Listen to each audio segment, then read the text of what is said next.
ang date po is February 13. Okay, let's see.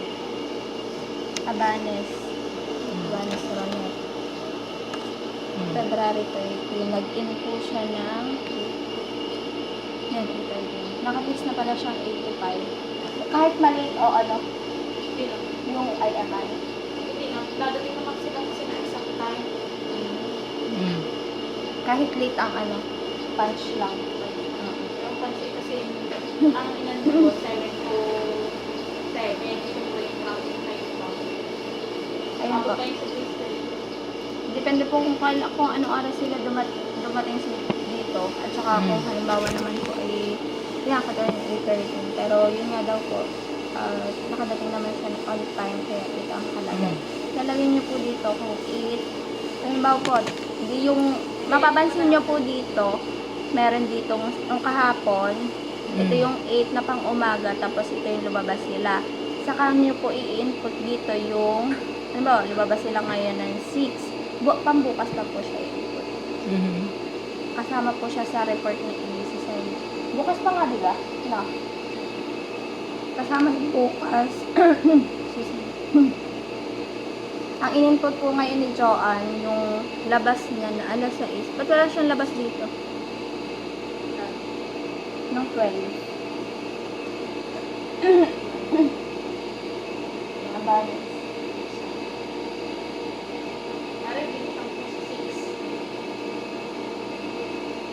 Basta fix na yun. Fix na yun. Kahit hindi na sila nag-ano. Ayun, naka-fix na daw po. Na 6. I-input nyo lang din po dito. Kasi ang makikita nyo lang pag bukas nyo dito, yung parang ganito lang din na ang naka-inlaang po is yung time in nila ng umaga. Wala pa yung time out. Kasi binabukas nito pa po yung ilalagay. 6. Kaya nga na nilagay niya dito yung time out niya kahapon, tapos yung time in po ngayon. Ito, 13.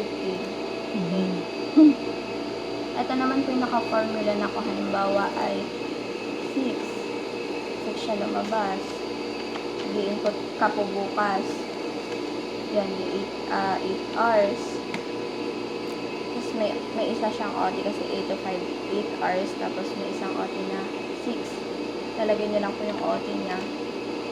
Tapos check niyo lang din po kung nakatama yung formula, kung nakasagad siya hanggang February 1. Dapat kasi hanggang 15. Ayun.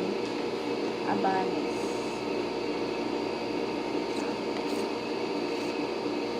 Wala si Ramil. Ay, si Sir Ramil po is 8 din. 8. Tapos si Rodriguez 8 din po. William Nueva Jerry 8 din po. Tapos si Lawrence Magbo 8. Yan, okay na po yun. Dili ka pa nga din sa single report, ano? Okay na po yan. Okay na po yan. Punta ka naman po sa kabilang department. Workers. Ay, hindi itong workers. Yung sa SO.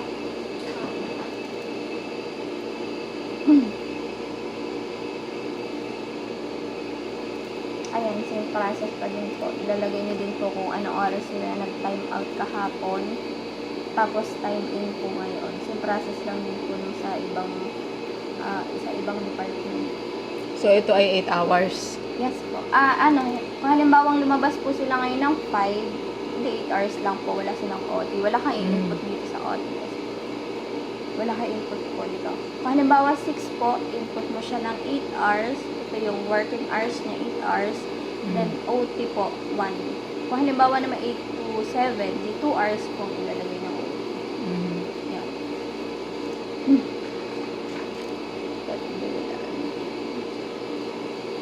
Schedule admin, 8 din po.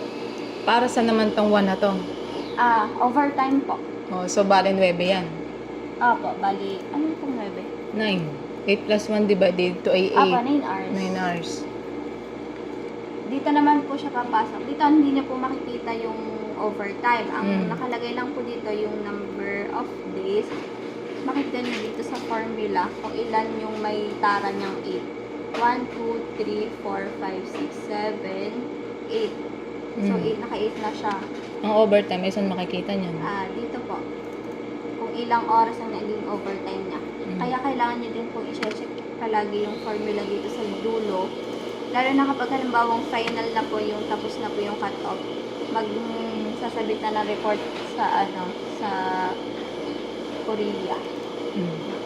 Naka 7 hours po siya. 1, 2, 3, 4, 5, 6, 7. Tapos dito po 64, ibig sabihin total nung 8 times 8. 8 days times 8 hours. Tapos ito yung pinaka-total. Total po ng working hours at saka overtime. Total hours na lahat. So, 74. Then, dito naman po sa dulo, i-check nyo din yung formula kung nakasagad siya hanggang dulo. Baka kasi lumaya po, nakaganto lang. Hindi kasama yung isa. Hindi po sa bagay po, mapapansin nyo yun kasi magbabangga po kayo sa payroll. So, kailangan i-check din po. Ito, yung number of days po. Total lang po ito. Naka-formula na din. Then, ito yung total po ng working days, working hours, at saka overtime. Dapat itong dalawa po is bangga. Balance. So, yung balance naman. Okay. Ito nang papahay sa atin yun. Pero bukas pwede po kayo mag-input na para na-actual Oo, para na-actual. Okay. Briefing lang muna tayo, di ba?